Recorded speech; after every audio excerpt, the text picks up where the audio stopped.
How's it going, everyone? I hope your day is going well, and welcome back to the Roaming Super build series. If you're new to the series and don't know what I'm talking about, I'm going to make a build for every single Roaming Super Bungie decided to buff. So there are 14 Roaming Supers that did get buffed, and we are so very close to the end. But you guys voted for the last Titan Roaming Super, and it's the Burning Maul. So this is a ability spam Consecration build that relies on supporting your teammates and also clearing out everything in front of you with your abilities and weapons. If you are enjoying the Roaming Super series so far, I would greatly appreciate it if you'll hit that like and subscribe button. So without further ado, let's head to the Solar Burning Maul build. Let us first start with the exotic armor piece we're going to be using for this build to give us even more ability regeneration for our melee and our grenade. The exotic armor piece is called HALLOWFIRE Heart. So while you have this exotic armor piece equipped, it would passively give you 20 plus airborne effectiveness. And while you get a kill in a sunspot with your solar weapons, it would create another sunspot. So that could be our exotic weapon or our power weapon. So when your super is charged, you are going to be getting an additional 350% grenade and melee regeneration rate. So there is no timer for this buff as long as you don't use your super. That's if you want to prioritize in your ability regeneration. But if you don't really care, you can just activate your super and then just wreak havoc. Now that we're done talking about the exotic armor piece, let's head to the Sunbreaker subclass. For your super, go for Burning Maul because this super will of course scorch and also cause ignitions. And if you were to hit your light attack button while your super is active, you'll basically become a Beyblade and you'll just spin around in circles non-stop, damaging the target. And if you were to hit your heavy attack button while your super is active, you would slam your hammer onto the ground to create a cyclone of flames that will seek two targets, dealing damage, and it would also scorch them. But for me, I really like to use the heavy attack button, but you can choose any of the two attack modes you like. Let's head to the abilities. Starting with the class ability, I would recommend going for Towering Barricade just to block more projectiles. Next, on your solar melee, it doesn't really matter what melee you're using, but I would recommend going for Throwing Hammer because I noticed that whenever I were to use Hammer Strike, I would sometimes accidentally activate Hammer Strike instead of Consecration. And for me, I would just choose Throwing Hammer because you can actually double dip when getting Radiant, but we'll get onto that later. And I'll show you guys how to do that as well. And did you know that if you were to throw your Throwing Hammer and then pick it up, it would actually heal you a bit? The more you know. Next is the Solar Grenade. The grenade you're going to want to put is Healing Grenade just to activate this other fragment we're going to be using for this build to give us even more ability regeneration. This will give you Restoration and Cure. If you don't know what Restoration is, it basically whenever you get hit, you'll still regen health. For the aspects of this build, the first one you got to go for is Soul Invictus. If you were to get any solar ability kills or killing enemies that are affected by Scorch, it would also create a sunspot. And whenever you step into a sunspot, it will increase your ability regeneration faster. So that would be your grenade, your melee, and your class ability. And also your super will drain more slowly whenever you were to stand in a sunspot as well. And let's just say an enemy were to walk over that sunspot, it will apply Scorch to that target. And last but not least, whenever you enter a sunspot, it will apply Restoration to you specifically. The next aspect ties to your melee, and it's called Consecration. Here's what it does. If you were to slide and activate your charge melee ability, it would unleash a solar wave of energy in front of you, damaging them and also scorching them,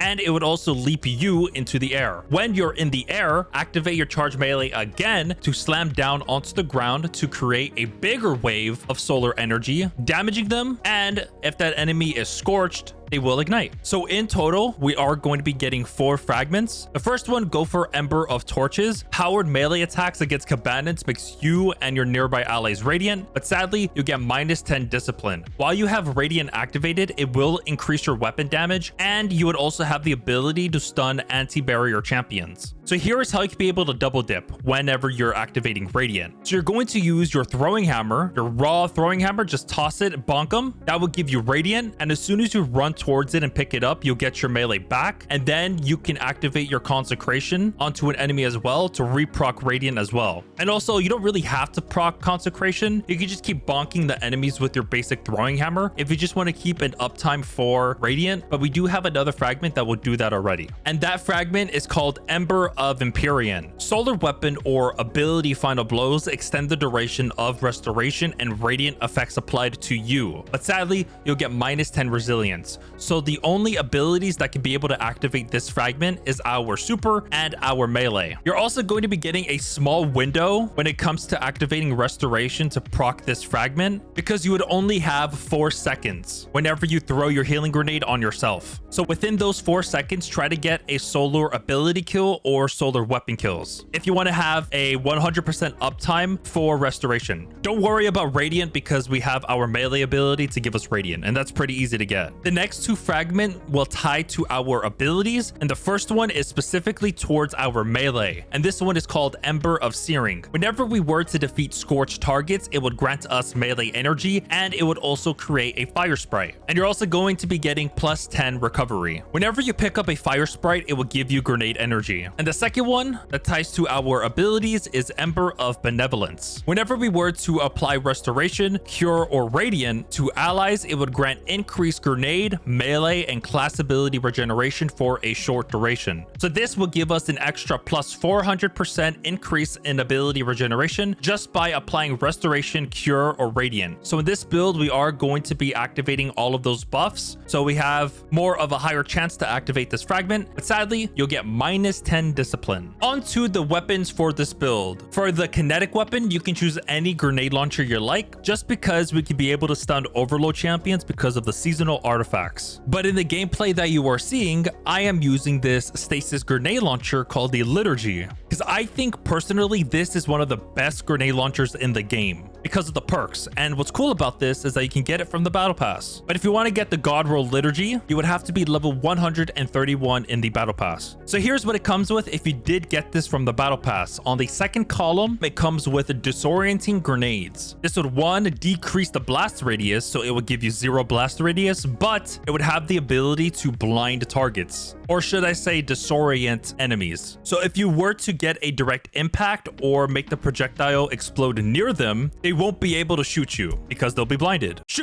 Disoriented. And let's head to the third column, and it comes with slideways. This perk will allow you to shoot, slide, shoot, slide, shoot, slide. That's all it does basically. And on the fourth column, if you do want to stun overload champions and unstoppable champions, it comes with chill clip. If you were to get direct hits with the top half of the magazine, there's 1 in the mag, but you can actually get 2 in the mag because of the origin trait. We'll get onto that later. It would cause a detonation that slows nearby targets. So for the first initial shot, it will stun an overload champion, but on the third initial shot, it would shatter an unstoppable, which will stun them. And on the origin trait, yes, you can be able to get 2 shots within the mag, because if you were to get a final blow with this weapon, it would have a chance to spawn in a dark ether charge. So those are those like light bluish orbs that you will see floating around. You can either run into them or shoot them with any weapon, and it would actually overflow this grenade launcher. So instead of being 1 in the mag, it's actually going to be 2 in the mag. For the weapon mod, I would recommend going for synergy, because final blows with this weapon would have a chance to create an elemental pickup, and this is a stasis grenade launcher, so it would spawn in a stasis shard, and if you were to pick up a stasis shard, it would give you melee energy as well. Onto the energy weapon, I chose to put the SUNSHOT because it could be able to scorch targets to spawn in sunspots. You could choose any solar weapon you like in the game, but I just wanted to use an exotic weapon, which is the SUNSHOT. You can treat this weapon as like you having incandescent. So whenever you were to defeat a target, it would emit scorching effects onto those nearby enemies near that explosion. The catalyst is not necessary. It just increases your stat boost. So it would give you +30 range and +20 stability. But if you don't have the catalyst, you'll be fine. Let's head to the power weapon. I chose to put this solar machine gun called SPELEOLOGIST. So the perks that I have for this machine gun, you're going to be getting a boatload amount of ammo within the magazine because of this third perk column called Envious Assassin. If you were to defeat targets with your other weapons, that could be your kinetic weapon or your energy weapon, before pulling out this machine gun, it would transfer the ammo into the magazine from your reserves. This can also overflow the mag based on the number of targets defeated. And same thing goes for the weapon mod. I am using backup mag, which will increase my magazine size. Last time I checked, I think I did get 294 bullets in the mag, so you can get roughly that amount of ammo. But if you don't want to have that much ammo in the mag, instead of putting backup mag, you could put synergy just to drop fire sprites from getting kills with this LMG. But you would have a chance for the fire sprite to spawn. On the fourth column, you got to go for incandescent, that whenever you defeat targets, it would spread scorch to those nearby. That's if you want to spawn in sunspots, because incandescent scorches, you kill that scorch enemy and he will spawn in a sunspot, which will give you ability regeneration. Here are the seasonal artifacts I was using for this build. Feel free to copy it. And yeah, that's pretty much it. I'm not going to explain everything because that's way too much. Let's head to the stats for the build. Your main priority is to go for resilience to 1, reduce your class ability because we are on Titan, and 2, it would give you a 30% damage reduction if you have tier 10 resilience. And your second priority could either be discipline to decrease your grenade cooldown or intellect to decrease your super cooldown. All right, bro chachos, here's the full build layout as what you're seeing on screen. Again, if you'd like to try out the build for yourself, the dim loadout link would be in the description. Okay, on to the nitty-gritty gameplay loop for the build. Here's what you need to do first. Try to be near your teammates to activate Ember of Benevolence, so you can either toss your healing grenade at them, either use your throwing hammer or your Consecration to proc Radiant. And once you have that, try to go in your sunspots to also give you even more ability regeneration. And as you're in that sunspot, get kills with your solar weapons to spawn in another sunspot. And as you keep on getting solar kills, you'll get your melee back and activate your melee again. And eventually you'll get your super. And once your super is active, you can either hold onto your super to give yourself even more ability regeneration for your grenade and your melee. But if you don't really care about that, you can activate your Burning Maul and kill everything in front of you. I hope you guys did enjoy this roaming super build video. And if you guys did, feel free to hit that like button and subscribe button. I just want to let you guys know there are 3 roaming supers left. And be sure to vote on that in the community poll, and it's live right now. Did you know that YouTube is recommending this build for you on the right side of the screen? And it's apparently a build that you will enjoy. So be sure to click on the right side of the screen.